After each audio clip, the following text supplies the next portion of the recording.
We're going to pick up on the last references to bucking. There was a story I ran out of time for. It was one of the most memorable and incomplete experiences. Well, no, perhaps it was the most complete bucking experience I've ever had, but it was incomplete in other ways that I sadly never really got a chance to correct with that horse. But anyway, I'll tell you about it. And after that, I'd like to talk about the footfall of the horse and how it functions for, I won't this time get into the gaited horses with amble and rack and the tolt and these. I will do that at some point for the people who would like to know more about it and hope that I do a satisfactory job on it. It's not my strong point, but I have learned something about it over the years. But for the moment, after I get done with this bucking story, I'm going to talk to you about balance. We all strive for that, and the degree to which we can achieve it is dependent on many things. And I'd like to go through what I believe those things are, what I've noticed, what I've learned. Second of all,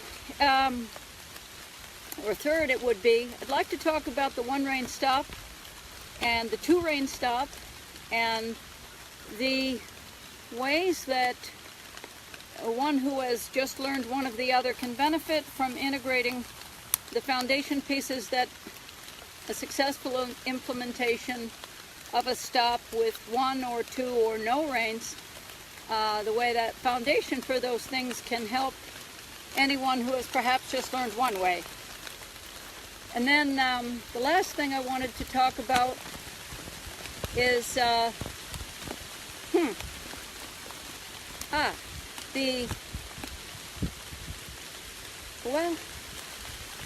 when the relationship begins to fade, a good relationship, a time-honored, long-term investment between the horse and you, perhaps not always reciprocal in the same way, but certainly a viable connection to the horse. You really notice that it starts to dissipate, starts to leave you feeling empty or confused or lonesome or angry or anyway without your partner, let's just say that much. And so I would like to tell you what I've learned about it, because I've had that. And I learned quite a bit about it, and I've sought help for it from different people who understand horses in different ways than I did prior to consulting with different people over the years. So let's get started. I was really proud of a little Mustang I had. I had her about 4 years and brought her from a one condition to a better condition. She wasn't in the best shape when I got her. Mentally, physically, she was an astonishing specimen of wild, raised, sure-footed, agile, athletic sureness. I really loved her and still do. She's no longer with us. She became categorically unsafe for anyone to be around, including me. So I decided, since I had many other obligations, to do the most difficult thing we have to do when it comes to our horses, and that is a final act of kindness so they don't end up in a worse condition with themselves and with people. But anyway, that's the sad end, and that was 2 years after this ride I'm telling you about. I got on her with the idea that since I had already got her broke to ground drive reasonably well at the walk and the trot and in both directions, and I had achieved the point where she could read my intention with a fair amount of accuracy and was most willing to function with me and around me, and also with my apprentices as well, with a real spirit of service and the real spirit of, now what are you going to ask me today? And that was a lovely spot to get to, because she had been fairly disinterested in people several years before that, and pretty much on the muscle, and also not that safe. She used her teeth a lot on people at that time, and in the end reverted to that. But the time I'm going to tell you about is such a great testimony to her loyalty to me. I didn't realize it at the time, but she really worked hard to look out for me, and that's one of the things you'll find when you reach a certain point with some horses. They'll really go to bat for you right when you need it, and also when you don't. So I'd figured I'd just pony her friend, and like I said, I'd already taught her to drive a bit. She could take a crupper under her saddle. I could put saddlebags on her. I'd had her up in the mountains. I'd had less confident riders on her to hobble her, lunge her, bridle and saddle her, trim her feet, tie her up, do almost load her in a trailer. She was just as useful as you'd want. So I figured it was a good time to pony her friend, and it was not the right decision, but the way it unfolded was so interesting because she was not inclined to kick. She was a sort of a front-end self-defender. She's a bring it on, you know, I'm going to give you such a punch. And she would to other horses and to people if she felt that was what was needed. This is previously. But anyhow, she did turn into a spectacular bucker that day, and as we headed out, I had my saddle just right, and I thought myself just right. I had a helmet on, which is something experience has shown me I need. My head has hit the ground a number of times, and so I was set to go. And all of a sudden, after about 3 steps, that was the end of that ride. She broke in half, right up in the air. That means she put both ends in the middle up top, brought her front feet and her back feet together, and stuck her nose down, and she wasn't very big, so I was just looking at an abyss. All I could see was a little bit of hair from her mane in front of the saddle, ripped the reins right out of my hands, and then she was on her way. So that was what I call a pretty unfortunate ride, but it was so interesting because I'd never had a ride like that. I couldn't get over it. Within the first 2 jumps, the horse I was ponying, we didn't get very far even to start with, just 2 steps, and then we were off to the rodeo. And in my defense, I'll say I can stay on pretty well, but what I didn't understand was why this other horse was biting me right here in the back of the calf with her teeth. And I looked down when I had the chance, which was about every second or two, because she was bucking about every 5 seconds she'd jump again, and I was just barely on there. But what was keeping me on there is this horse's head. Her ears, 2 ears were coming up right here, and her teeth were dug in my calf. I couldn't understand why she wouldn't get out of there. And sure enough, we went around the ranch that way for, seemed like forever. And I just couldn't understand why this horse wouldn't leave, and why she started biting the horse I was on, the little Mustang. She was a Mustang herself. And maybe not such a nice one either. I was trying to just get her used to having me up above her without sitting on a fence. I thought it would be easier if I was on her friend. So off we went, just like this, all around the ranch on a maybe a couple 100 yards. We were covering some ground after a while. The one I was on kind of reached a rhythm, and there was literally nothing for me to hang on to. I was in an English saddle because the Western saddles I had were too big for her. So it was pretty tricky riding. I ditched my stirrups right away, but I was hanging on there because I couldn't get my leg out from under this horse's head without kicking her, thinking I was going to kick her in the eye. And I certainly didn't want to fall off in her direction. So what had happened, I realized when we got turned around a couple times, is that mare's lead rope on the first jump, when she bucked up like that, there was air under that saddle, and I came down on top of that lead rope and snubbed that horse right up to her rib cage by her head. So that's how she got locked in under my leg there. And we did a lot of jumping around. the worst ride I ever had, without a doubt.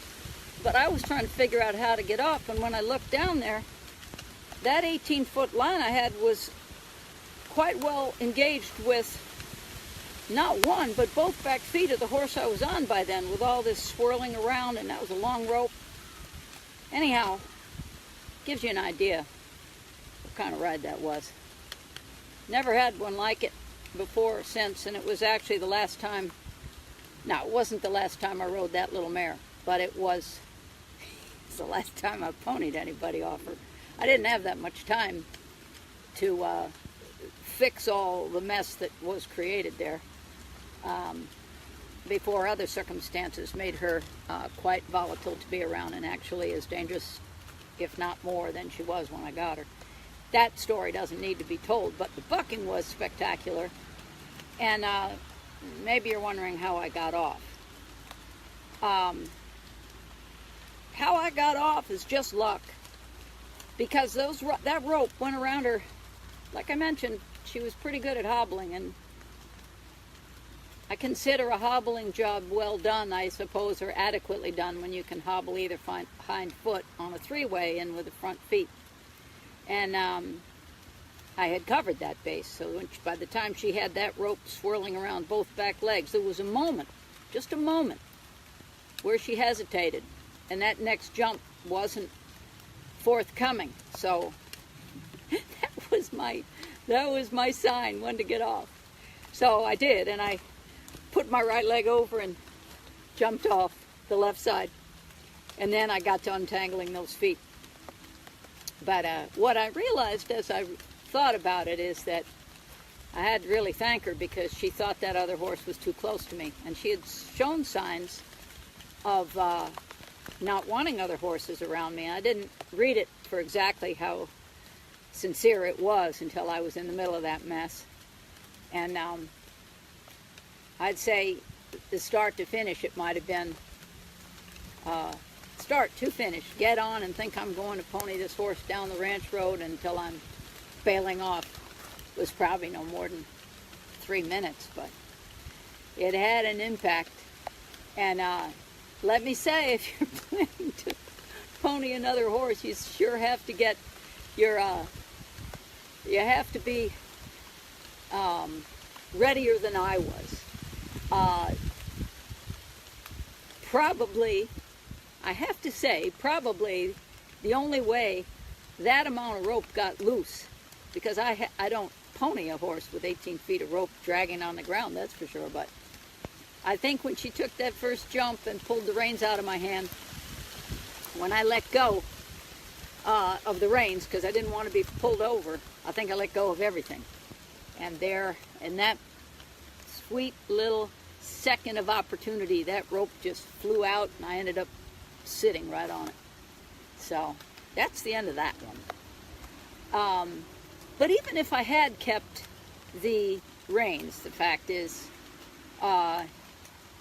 with a lead rope like that, I wouldn't have been able to stop her with one rein effectively anyway. I would have had to turn her into the horse she was upset with, or turn her away from that horse, and she would have been kicking anyway. So that's just one of those things that happens. But it is a reasonable segue, I think, into the discussion of the value of a one-rein stop, and the value of teaching your horse to offer you the control of one leg. Because if you have achieved that with your understanding of how to create and shape that control, and the horse's willingness to yield a leg to you for the purpose of slowing them down or getting full control over their body, then there are parts of it that are important to understand perhaps a little more fully. Now, one obvious point is, if you control one leg on a horse, you obviously control four, because they're not going to just leave with the other three. However, what I have noticed is that the enthusiasm with which many people rehearse this after a horse has already learned it does tend to make the horse a little more likely to stop when you take the slack out of your bridle rein later on, or to stop heavy in front. And that's not what I want anyway. I'd like I have a saying that I can't remember who I heard it from. Maybe I've heard it a lot from everybody. But if you leave a little bit of start in your stop, instead of just emptying out, stopping in, like for the afternoon, just kind of stopping and shutting off everything, killing the engine in your vehicle, or just telling your horse he's off duty. If you can avoid that, oh man, I wonder how the camera's doing. Can you see? It's really coming with some rain now. Anyhow, I'm just a little bit distracted by this weather here. So if you can avoid getting a complete shutdown for a stop, what I like to do is maybe just establish that you can do a turn on the forehand, which is what I prefer to call it. You can do a turn on the forehand in both sides and then just leave it alone. It's a little bit like asking your kindergarten child who's just learned how to spell his name or her name, Sue or Dan or Mary or Alexander or any long complicated other name that there is. Once they've got it, perhaps all the repetition becomes irritating. It becomes too much, a bit of a load, kind of an imposition on the creative process and on the ability to stay with you, the ability to stay sharp and attentive and find meaning in your smaller suggestions. So I would not review that one rein stop too often. And it's one of the things I wanted to mention is that Bill and I came to loggerheads over that in 1996 because he said if I kept doing it, there wouldn't be any point in having me write his book. And I asked him what he meant by that, and he said, well, when you run a one-man ranch, that's not something you need. I couldn't understand it until later. And he said, if your horse understands how to do it, and do it well, he always understands it. Just leave it alone. Don't beat that one into the ground, he said, because it's going to come back when you least expect it, and that'll be in your first 10 rides, if not sooner. I learned what he meant by that the hard way, and I've seen many other people, students of mine as well as people I rode with in other clinics, find out that when you pull two reins straight back on a horse that has been taught to, and this is in the first rides, you might say, but on a horse that's been taught as the slack is leading the lead rope out of one eye, and the eye is important, so is the feel of that slack being removed by somebody. They associate that with your expectation that they get heavy in front, and then keep the other 3 feet moving, particularly the hindquarters. So as you begin to refine and perfect, and hopefully not, but often people do over-drill that one, over-practice, and often it's, in really good conscience, because you have to have quite a bit of other ideas what to do next. And unless you have a good book or someone there or someone to show you, it can be just enough to go disengage the hindquarters and feed them and put them up, or get them on and go. But there's more that you would want to build in on an early side, because by the time he understands to stop that right front leg when your right slack comes out of your right lead rope on the ground or your right rein, and the same for the left, when you inadvertently or suddenly haul back with two reins at a lope, let's say, if he went too fast, or at a trot when other horses are starting to speed up at a trot, perhaps you're not ready, or maybe your back hurts, or maybe you just don't want to go that fast, you'd like to have a little more training time and your horse going more slowly and paying attention to you, you haul back on those two reins. You don't even have to pull hard. If he sets those front feet and he's been taught that the back feet still keep going, that would be a good way to get him to understand that when the front feet are still and the back feet are going, you've sort of got the architecture in place for the beginning of a bucking horse. Now, I'm not saying every horse does, but that's later on I realized what Bill meant, because I've been bucked off by horses in the first 10 rides a number of times. It's how you learn what not to do. As it turns out, there are many other reasons than that I have learned the hard way, that colts don't understand or don't like, and many times it's had to do just with the frustration of not being able to run on with other horses, or the saddle isn't quite right, or I've got new equipment on, or there's many reasons. Another big reason is if you look down and tighten your legs. You tighten 2 back legs on a horse that has been taught to yield from a impulsion swinging rope or a flag or your hand, sort of right behind your stirrup fender, or where that would be if you had a saddleless horse. You come in with 2 legs and pull your hands back. That's go and stop at the same time, and so the attempt to satisfy that is really about lifting the back feet up. Anyhow, that's my take on it, because I've felt it and seen it just enough. Enough. Now, one thing you can do, if your horse is starting to buck, it's quite normal for people to want to shut the horse down all the way and take that 1 rein stop and really make him stop. But I think it's important to remind people that there are 2 releases in a well-done 1 rein stop, and one of them has to do with when your leg comes off, and the other has to do with the timing of when you actually set that rein back to him after he's come through and slowed down to the point where he's stopped. He's given you the quietness in all 4 feet, but if he's still hanging in your hand and you drop that rein because he's stopped, I think a 1 rein stop is quite misunderstood, because it's not just a 1 rein stop that you're looking for, unless you plan to zip off there immediately, because that 1 rein stop that doesn't have a softness in it, that he hasn't actually put that slack back toward your hand and shown you in that way. Good morning if you're just joining for the first time. This is session 3 of 6, and these are held, I should have said this in the beginning to remind people, these are held on 10 o'clock East Coast time in the U.S., the 4th Sunday of every month until January. And then I don't know quite what I'm going to do. I'm going to continue somehow, but I haven't quite sorted that out yet. But anyway, while we're at it every month like this, I'll just keep going. I was talking about the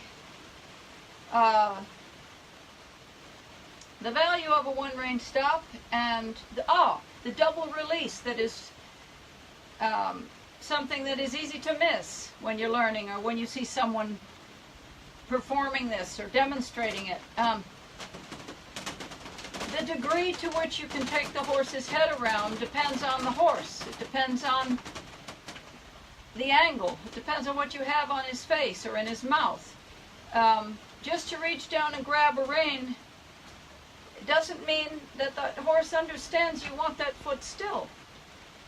Some horses might just pull their head back the other way and take off. Some horses might buck you off for that or flip over. So there's for sure some judgment that's called for here. It's necessary to also, in my view, because I've seen this go wrong in so many ways, if you're a big fellow or a big woman on a little horse, and you're leveraging your drawing hand against your stirrup, you're actually, in some cases, I've seen, not infrequently, that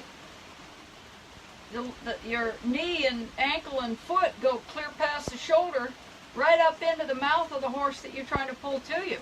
So there are many things to think about besides just stop right now because I said so, because it may not be possible for him to properly interpret all of the things that happen. And I hope you can hear me, because it's sure loud in here. Can you? Can you hear? Gotta see if somebody says they can hear. Can you hear? It's really raining so hard on this roof. Could somebody tell me? I'm trying to read at the same time. if you can hear what I'm saying. Oh well, I guess if you don't, thank you, Tori. Okay, I got that.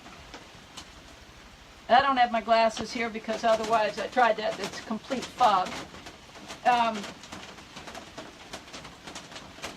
So as you are presenting to your students or to your colt or you're trying on a new horse, it's important to remember that your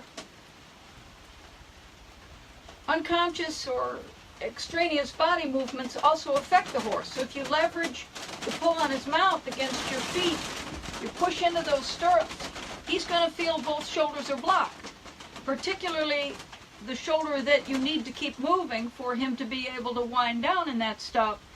You want to be sure to keep your leg underneath you.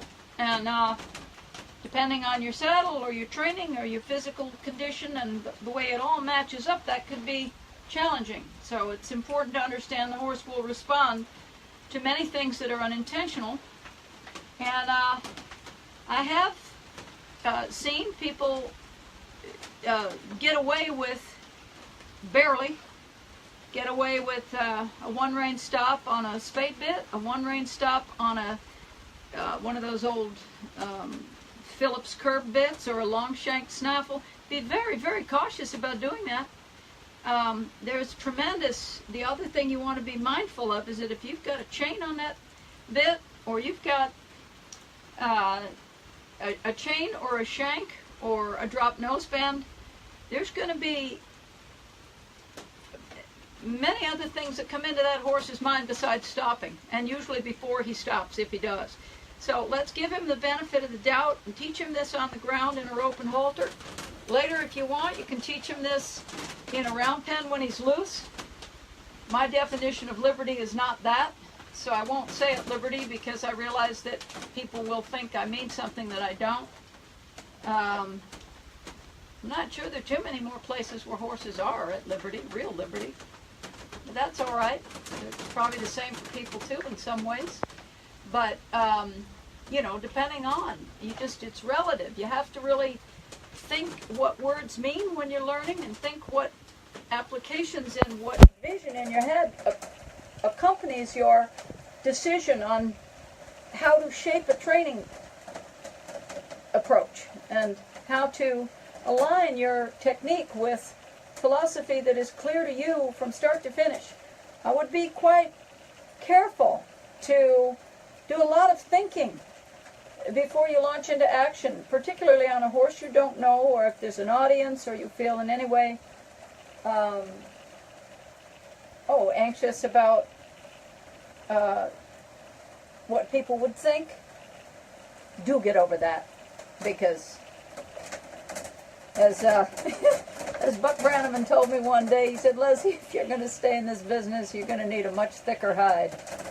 I remember he told me that up in Idlewild, and he was right, and I managed to develop that. I didn't go out and buy it or find it. It just grew, but you want to be sure that your thicker hide is something you use when you need it, and you got to keep that underbelly in there too, because it's really important to retain your sensitivity and your compassion and your ability to empathize, I think. Otherwise you become perhaps a little too hard to be effective with people who need something a little more flexible to where they are and where that horse is.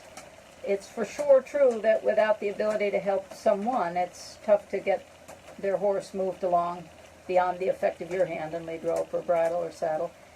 And so that's one of the reasons I stopped training horses for the public, is that I found that you're really going to leave that horse with that person. So that way that someone shapes an understanding of something fundamental, like managing 1 foot and managing speed, meaning managing 1 foot is managing 4. But let's go back to our one-rein stop now, because let's call it a 1 foot stop, just for the moment, because you might not have a rein. Maybe you rope a horse by a hind foot, or you tie a bowline around a hind foot on a 20-foot line, and you've got a lead rope on him, and you're going to teach him how to stop by a foot so he doesn't get caught in some cattle guard someday and rip his leg off. That'd be really helpful to teach your colts that are out there on the ranches, and anybody, really anywhere, because you can go into a fairgrounds or some boarding arrangement, some temporary show pen, and you'll have your horse lie down or take a quick roll somewhere and get a leg stuck under a panel. Or it's really good to have them understand how to stop and think if they get that pressure around a leg or up under, in their under a gaskin, or get their fetlock caught somewhere. This is really important. So I think that as you're preparing your colts to stop with one rein or stop with one lead rope on either side, let's also start to think about how you might get your horse to also stop off a stirrup. Let's say he's walking through a gate someplace and you've got him saddled and you haven't tied your stirrups across the back of your saddle. Let's say, how does that feel? You take him through there and he struggles with that. Maybe he's great to lunge by a foot, but he's never had anybody pull on his stirrup except when you're getting on. So he's walking along and he feels that gate or that fence post or some other thing hang his stirrup up. That's no good, and expensive too. So there are many things to take into account when we start to think about our behavior and our needs from the horse's point of view. So maybe I should talk a little bit right now about hobbling, because hobbling is also, I wonder if that's too big a subject right now. No, it's not. I'll just take an introduction on it, and then perhaps on a subsequent discussion I'll go more deeply toward that, because I know that it's a very misunderstood application. I can tell you that from experience I've seen it done horribly, and I've also seen it done well. I teach every student I have how to hobble correctly, first with one foot, then with 2 feet. And if they're around and in my life long enough and in the program long enough or take lessons long enough, we go to 3 feet. Either back foot plus a front foot, and then you can hobble 2 hind feet if you want. But the point is, none of this, the way I do it and the way I've seen it done responsibly, none of it involves any sort of high energy or lack of preparation. The horse is a willing and full participant on the whole thing, and it is a tremendous confidence builder for a horse to understand that he can say, hey, wait a minute, wait now, I'm not quite comfortable with that. Can you take that off? Sure, I'll be right there. And you want to know that most people don't do it the way I do it. I've seen some things on the internet. I think YouTube has a variety of different ways you can do it. I'll get around to getting my clips up there. Almost every student I've had in the last 15 years has learned how to hobble a horse, anywhere from the fundamentals to being quite good at it. And I'm deeply impressed with some of my students have even learned how to teach it. But I cannot emphasize enough how important it is to do, because if you teach a horse not to fight when his leg is trapped, you're going to perhaps save yourself a lost horse, and certainly a lot of vet bills and a lot of wear and tear on yourself and the horse in terms of restoration. Those are nasty, nasty things to have to bring a horse back from, and it's so avoidable. That's the thing that's annoying about it. You just teach your horse how to hobble when he's young, and you don't have that hassle. You don't have that anxiety.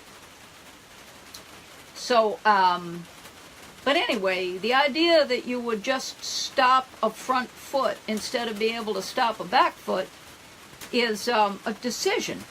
So what I do now when I'm starting a colt, and I'm actually helping a couple of people start, I got 2 different colts that are in the process now of coming along.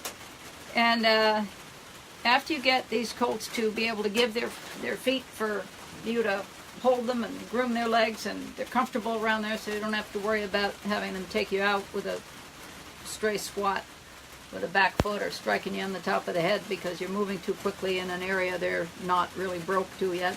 You want to get all that covered before you start hobbling, or before you start asking them to really give you their feet to trim or to clean or something. And I'm sure you know what I mean. You just don't power through all these things. You can, but there'll be other things that result from that, which must be addressed. It takes a lot of time, and then you really have to kind of teach the horse how to unlearn some difficult things once he's misunderstood your meaning.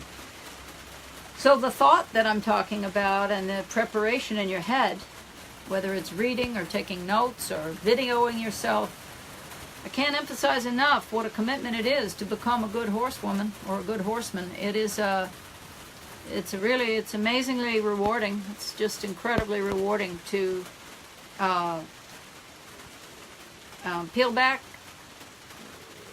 one's own layers of ignorance to reveal what the horses are capable of showing us in themselves and about ourselves as well, and about the life. Get out there and see the nature, and help somebody horseback if you can. Find something to do that's fun or useful.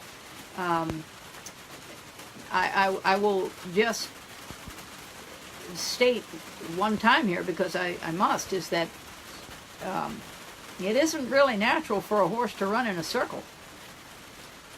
They will oblige and they will accommodate that, but it does repeated exercises of this, loose or on a lunge line or mounted, excessive practice of this changes fundamentally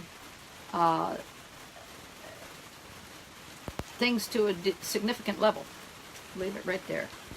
I'm not saying it's bad. I'm not saying at all that you shouldn't do it, but I'll just say your horses will be much better served by a variety of different uses and breaks between excessive focus on one exercise or another. It's quite important, just as if we had learned how to multiply 6 times 9, we don't want to have to do that every day. So the stepping over behind, I'm going to go for this now because it moved. I'm trying to think of what the third thing I was going to focus on was the, let's see, we were going to take that spectacular bucking, which was in my first recording there, and then a discussion of the one-rein stop, which is split between these two files. Oh, I didn't really talk about taking the leg off the horse in the one-rein stop. I'm sorry, I better go back to that. When you're teaching this to your horse, when you're teaching it to yourself and reviewing it, you want to think about building a horse's understanding of your leg in a way that helps him really step his hindquarters away from your leg at the same time you take his head toward you. That will support your groundwork because you have, I would assume, and perhaps incorrectly, but in most cases people are not going to get up there and ask a horse for a one-rein stop unless they can ask the hindquarters to yield on the ground. So you sort of do an approximate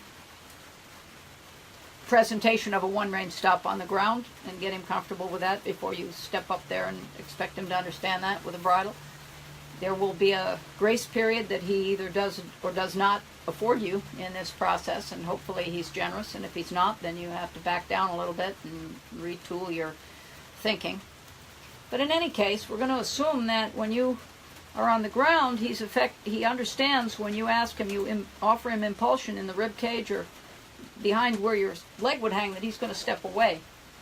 Now, historically, most right-handed people do this from left to right, and they end up with a horse that's a little heavier on the left foreleg than the right foreleg, and that horse also will tend to eat with that left foreleg out front more often. And you'll also see that the hips, the sacrum, the hip joint, the way that footfall is, that right hip on a lot of horses will be back behind. Okay, now you're looking at me, it probably looks the other way. I now know this. This is probably looking like my right hand. It isn't. It's my left hand. So I'll do this. Maybe that works. Anyhow, if you're excessive in your requests for a one-rein stop or disengaging the hindquarters on the left side, you're going to end up with a horse that'll stand in that pasture with his right hip hung back. And he'll likely stand in a stall that way and in a cross tie that way. And he'll likely also develop a difficulty being handled in the cross tie by a farrier when that fourth last foot, which is what most farriers do, left front, left hind, right front, right hind. And by the time many of them get to that right hind, that horse is sore and tired, and if he's in a cross tie like this, he's going to have a hard time to pick up and really softly deliver that right leg in full extension because his pelvis is tipped from having stood so many times and being left after disengaging with his right hip hung back there. This is incredibly, incredibly important to be aware of, and to counter that by handling him equally and gently on the right so that he does not end up as a one-sided horse. I will not get any further into that at the moment. Suffice to say that if you do have a horse that's predominantly one-sided, you are going to see it show up in your requests for a lead change or in your lope departs often to the right. Because in a lope, which we went over in my drawings, which were backwards last time in the movie part, but you will find on my timeline there are stills which were corrected.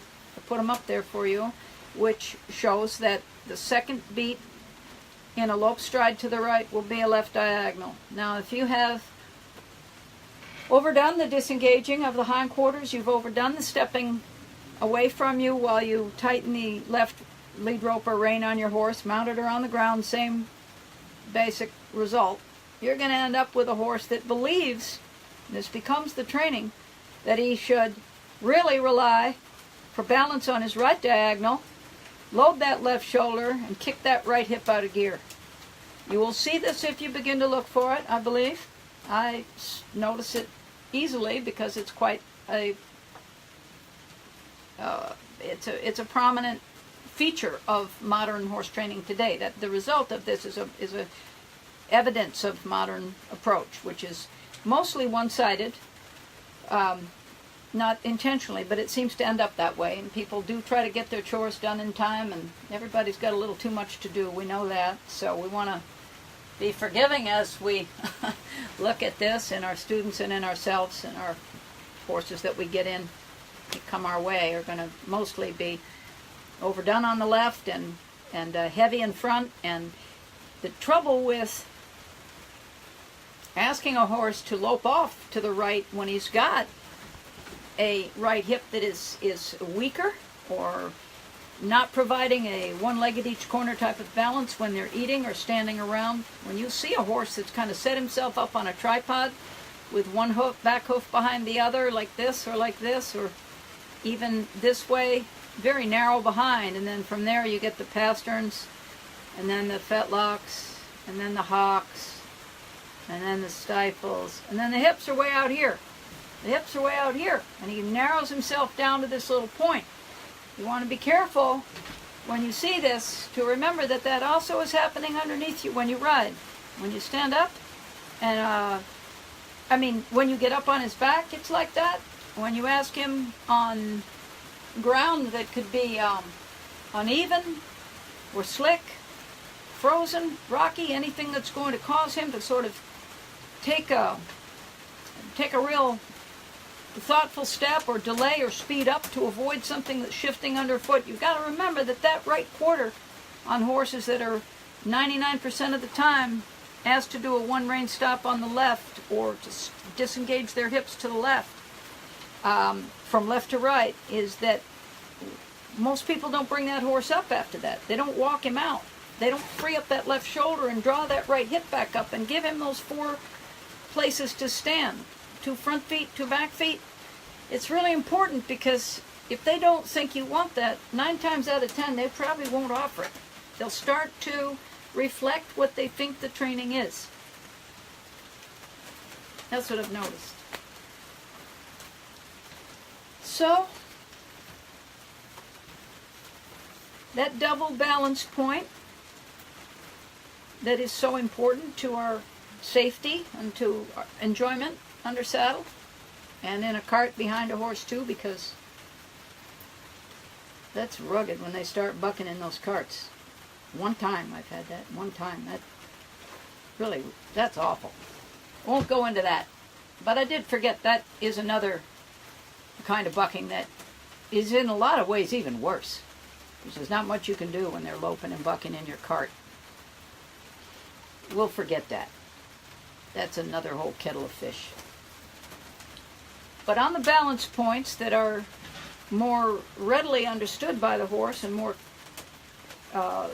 evident and available to you on the ground and under saddle, it will be greatly helped if after you have stopped with one rein or stepped him over behind, regardless of from which direction, that you then move him out and stop him without one rein. I wouldn't use a one rein stop just for daily stopping. I would try to go to two reins quite quickly after you've learned the one rein stop.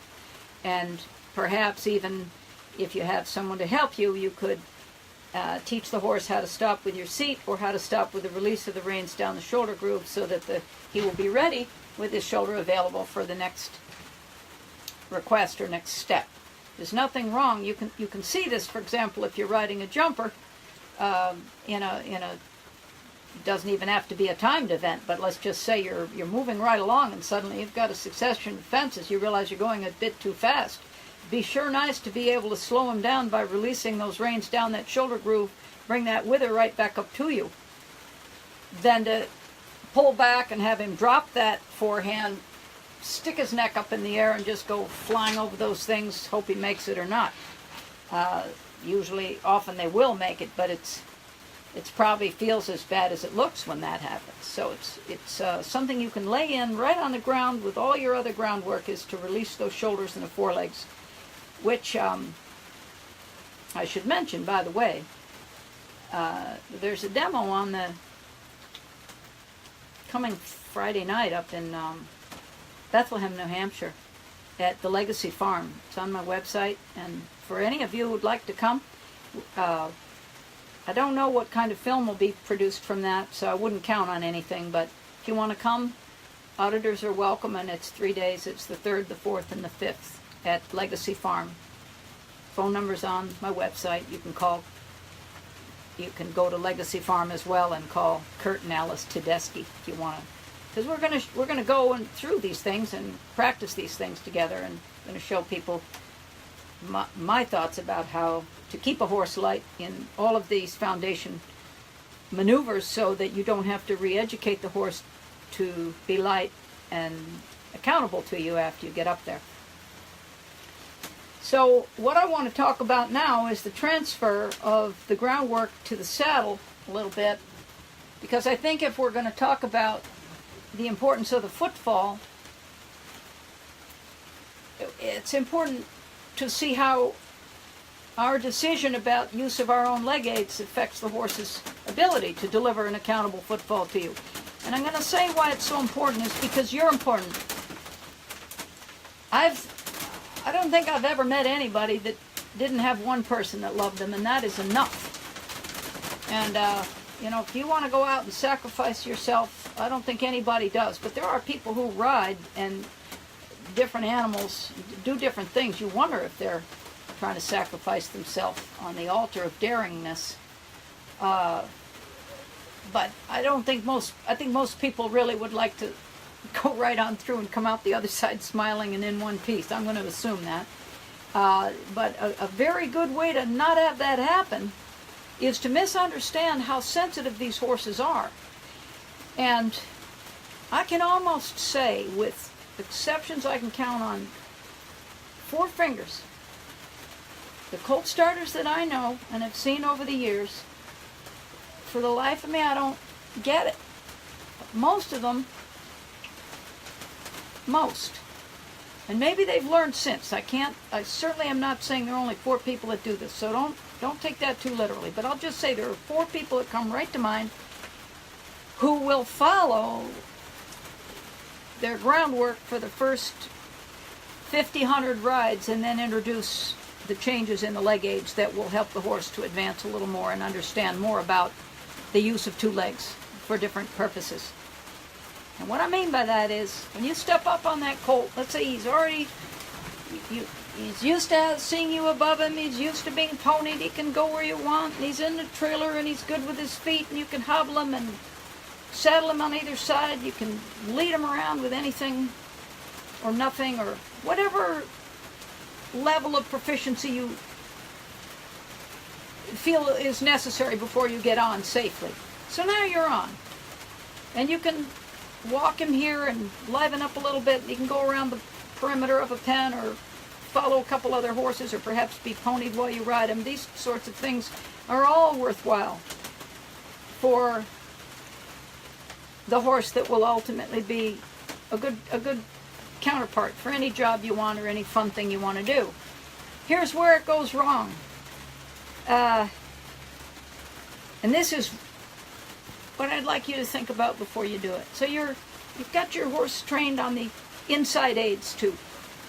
Go to the left as you ask him to go around. He can only see you on the left side. Are you asking him going around to the right? You ask him, this is with a flag or a popper or a whip, I don't care. Just so that you know that he's clear on the instructions and clear on the job. So around you go, both directions. And he's friendly and nice and getting along with you in every way. Until you're looking left, pulling left, and you come in with the right leg.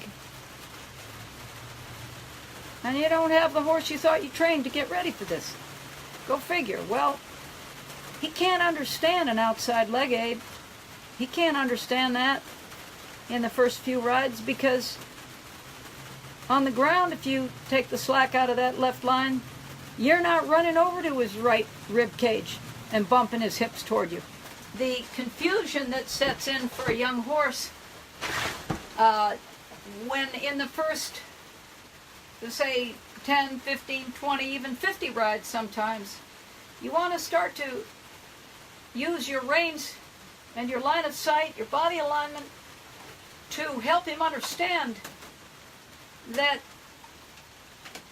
your inside leg, instead of asking him to step over to duplicate and replicate the groundwork that you hopefully thoroughly informed him about, its purpose and its feeling, you want to be very gentle and very understanding as you bring in that outside leg to ask him to step through a turn and follow your inside rein.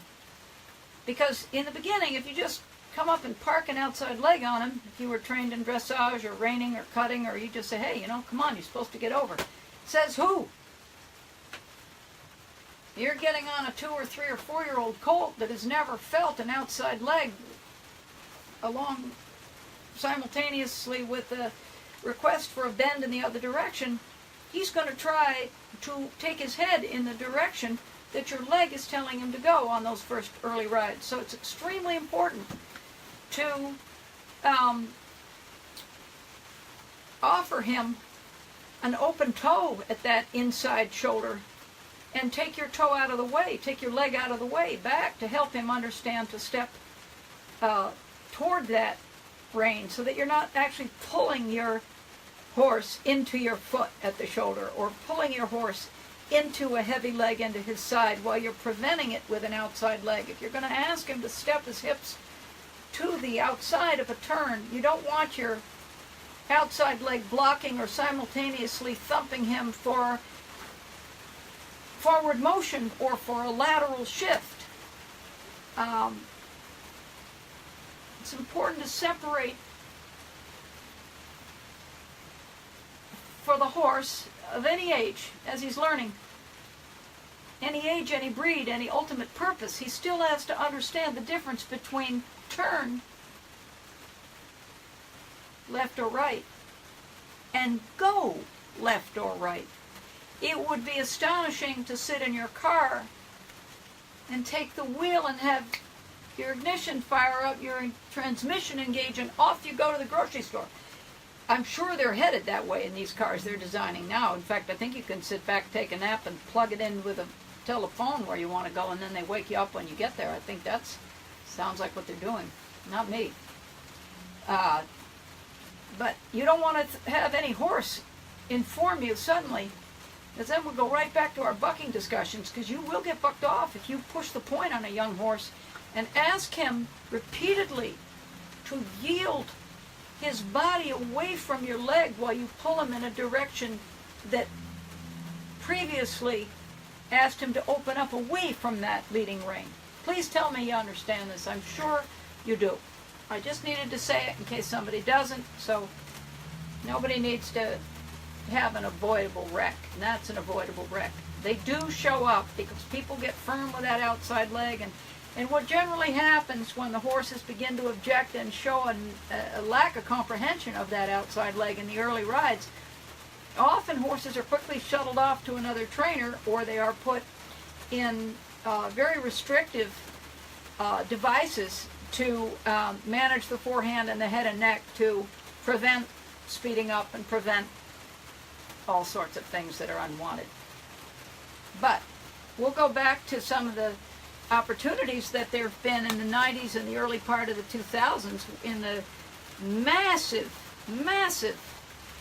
popularity, coast to coast and international popularity of large colt starting classes where I and many other people that I had a lot of fun with and rode alongside had a lot of opportunity to learn from some tremendously skilled horsemen how to ride the feet.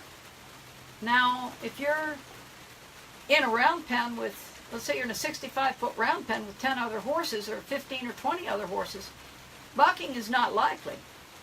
Perhaps spinning around pretty quick in that round pen is likely. Banging your knee on the panels might be likely. Having another horse bite you in the wrist or the leg is likely. But actually, a full-on rodeo is not that likely in those pens, because there was usually someone helping you keep those colts going, or if you were doing it yourself, you were keeping other horses going. And so you learn that there's a certain population threshold that is pretty safe to help people understand how to ride without reins and really understand how to follow the feel of the feet as they open up. The horse learns to go without being pulled on. This is really important. And there's a way that you can offer yourself kind of a litmus test, sort of kind of where am I in this whole thing with myself and with my skills and my understanding. Well, just go out in the field and try to lope across it straight on without pulling left or right. Just lope, start going. Don't worry about your lead, just go straight. And it can be harder than people would think. And this gets down now to the idea about balance and alignment across the diagonals. Now we have 4 feet. Let's just say like a dining room table. There are 4 feet there too. It's not a square. It's a elongated oblong table we're talking about, and the horse is somewhat the same. He's got 2 front feet, 2 back feet, 2 right feet, 2 left feet, and because between the trot and the lope he gets a greater reach per stride of progression forward, the sacrifice there is your sort of double security of your double diagonal. So where you have this diagonal front and back and this diagonal front and back alternating at the trot, which is a nice balanced, pretty steady and secure gait to take almost any terrain that I've found, your lope is going to put you twice in a stride on 1 foot. That's about, let's say, anywhere from 14 to 24 square inches, depending on what kind of clodhopper feet he has or little tiny teacup feet. Either way, you're going to be wanting to respect what that ultimately could deliver to you, which could be some instability if you're one to hang on the mouth for balance, or to look down when you ride, or to kick every stride, or to perhaps shortcut your what would I call it now? Get a little bit ahead of yourself before you have a good seat, and then you're just slapping along on that back like this. Now, there's nothing like that happens without your hands coming up and down as well. So this can put a green or inexperienced horse, or one that has perhaps a saddle that doesn't fit well, really make him unsure about loping, because to be carrying your combined weight twice in a stride on one foot with all this action on his back and his mouth can be very unsettling for a horse. So it is important to take your own balance very seriously. And I know there are many ways of teaching equitation. I happen to have a great regard, high regard for the work that Sally Swift did in Brattleboro. I admired her work and her philosophy and her techniques a great deal. I think she's helped many, many people become better riders, and she's definitely put the onus of good horsemanship on the rider in no uncertain terms, instead of, she kind of turned back the trend in the Northeast of the tendency that people have everywhere to blame the horse when things go wrong. Sally was one to really advance the idea that what you do with yourself, your comportment up there, mentally, physically, and in terms of your thought process that leads to an accountable delivery of your balance and your requests, really is going to set the horse up in a much better way to try harder, last longer, do better with the things that he's being shown how to do. These are really important. Sally's not the only one who knew how to ride and knew how to teach it well. There are others in other disciplines. I will assemble those approaches for a future thing. It slips my mind at the moment because I'm really wanting to get to this.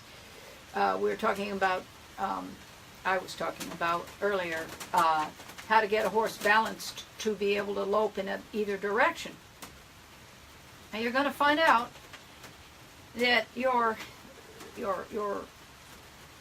turning and your impulsion capacity with green horse is going to be tied for the better to your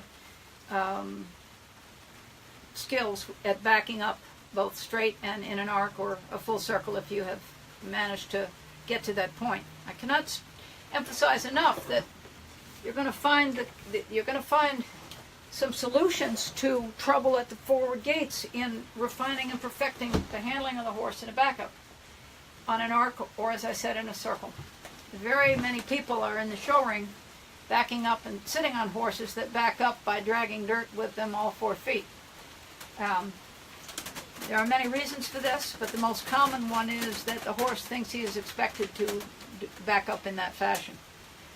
It is not, no more than a horse would be seen loping a circle on his own in a field, unless he had been overexposed to that request.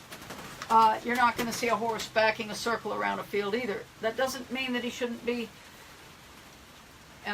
educated on how to do that properly, because if you can back a circle in a nice way, with the feet clearing the ground and a good reach in your, it would be, if you were backing a left circle, it would be a nice lateral reach to the inside with your hip and the outside of the circle with your left front. Conversely, you back a circle to the right, you have a reaching right shoulder, and the left hind is reaching to the left as well. This is really good for the adductors. It's really good for the trapezius and for all of your pectoral and scalene muscles set up in the front. All of this is really helpful to keep a horse from having the common ways he's socialized with by many people will cause the shoulder to kind of, the shoulder blades to kind of pinch in against the wither, and often the wither will drop down. The root of the neck will drop down from certain types of stabling circumstances and certain types of handling. It is possible to free a shoulder. It is possible to change your behavior and your way you socialize with your horses so that this doesn't happen. And if anybody wants, I can, well, we're going to talk about this weekend. But your horses, the horse you ride is going to be the net result of your formal training and your ways of keeping him, your socialization, all these different things. Whether you mean to train him or not, his experience with the vet or the hoof care person or the guy who does the chores, or the person you lease the horse to, or the friends that you have who visit him over the fence and hand feed him, or the people who push him back for being too close. All of this is in the horse's mind. This is the training. Everybody is the trainer. So it's quite important to understand from the horse's point of view that whatever he's exposed to repeatedly is going to be what he thinks is expected and what he also comes to expect. And by the way, I don't want anybody to think that I'm the last word on all this. I am not being falsely humble. I am not the last word on anything. I'm just trying to show you the things that have meant something to me and that I've learned. There are clearly many, many, many, many ways to go about getting along with a horse and preparing them for a useful life. I've tried several ways, and I'm still refining and perfecting my own approach to different horses as I meet them, because each is an individual, and where there is certainly an overlap in things that you can observe and respect, every single one of them is different. And it's really, really fun when you suddenly have this moment, this epiphany, this grab in your psyche and your heart and your soul, and you say, I just learned something from that horse that I didn't know before. And that's what keeps me in it. It really is. And also the excitement and the success that the people have as well is very, very rewarding. Okay, so what I'm going to move to now is when the closeness and when the sort of simpatico between you and the horse begins to fade, what are the things that you want to look for? How many different things can go wrong? There's an unlimited number of reasons why. But I will say that the easiest ones to overlook are the easiest ones also to fix and to address. So I have to see, there's a big, hold on one second please, excuse me, I have to see there's some writing coming in here. Oh, I see. Okay. I just thought there was a problem somehow. Thanks, Barb. You will see all each other's comments later, I suppose. I want to talk about a certain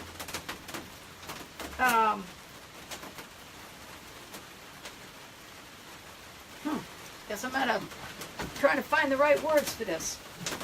When, like any relationship that begins to change without a giant red flag, you just notice a shift. Could be a shift in a person, a child, a spouse, a partner, a boss at work, an employee. We're aware of many subtle things that affect our sense of the moment without actually coming through as a teletype message of something is wrong. Often this awareness persists until we are either told something's wrong or we are forced to look at it or to feel it in a bigger way. Because the horse can't talk in ways that a lot of people can hear, or that most people can hear, I'll just mention a few things that I've noticed that you can put on a little checklist in your own experience for the future, or perhaps retrospectively you'll look at it and maybe it'll help you explain some things that have changed in different relationships that you've had previously.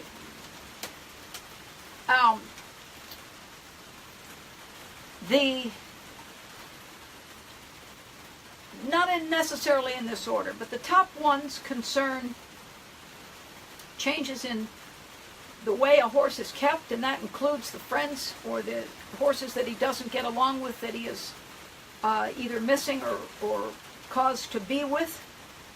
Changes in the amount of space that they have to move. Those are things that really affect the way a horse can interact with you. It either reduces or creates stress to have the environment change, particularly on horses that are very sensitively bred. Just name a couple of those breeds that I notice: the Morgans, the Arabs, the Thoroughbreds, some of your Hackney ponies, some of your lighter, hotter blooded breeds. There are many others. Standardbreds too. There are many. There are some heavier breeds, warm blood breeds that are extremely. Some Hanoverians young Hanoverians I've met that were just razor sharp sensitive. You say, wow, this is a warm blood, they're kind of cool. Well, maybe not.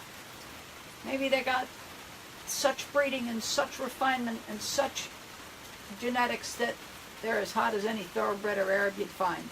So I would be reluctant to get too breed oriented in your capacity to anticipate what a horse could do, because really any horse can do just about anything when they're ready to. But the behavior is very noticeable when their social life changes, when the space available to them changes, when their mouths change.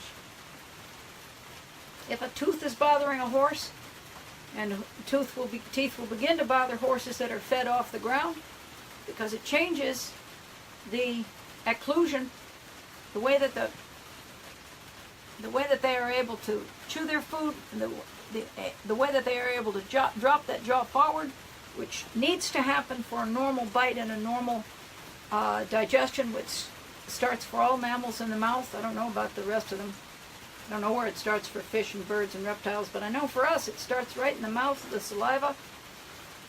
So you want to have your horse as natural of feeding as you can, and I would say also that the ways that stud chains and chiffney and certain types of ill-fitting halters, and also the ways that figure eight and drop nose bands and certain types of jaw restraint bridles are used, puts a tremendous compromise into also the nerve bundles that exit right here on either side of the nasal passages and the sinus cavity, and also down here between the jaw bones underneath. The way that those nerves that supply information to the whole head, to the whole horse, the ability to retract the tongue, to move the facial nerves, to release tears, to salivate properly, to actually feel, the actual nerve endings in the face where they can actually feel, blood flow, nerve supply, all of these. When the face and head are restricted for too long, it changes fundamentally what they can do with their teeth, and it also changes the way they can hold their lip. You'll see that horses that have been subjected to tremendous amounts of pressure over long periods of time and training actually can't even hold the bottom lip up anymore. But these are things that will change what a horse can offer you over time. The tooth care, the hoof care, and one of the easily overlooked ones, particularly with conscientious people who make a huge effort to get a saddle that fits. It is important to remember that the backs change, and the saddle that fits a 2-year-old or 3-year-old may not fit him at 6 unless you've maintained the back, and unless the feet are actually being maintained in a way that supports the work you're asking him to do, which could include standing for long periods of time. So these are things that I would look to before you begin to retrain or to punish or to try to get after a horse for not being your best buddy or not being what he used to be. I would start to look at also the other two major things that I've seen is an undiagnosed worm load, and also the real culprit of it all is Lyme disease, various tick-borne illnesses that horses carry. I had a mare that for 10 years had Lyme disease and came back with negative tests over 15 times until the last test.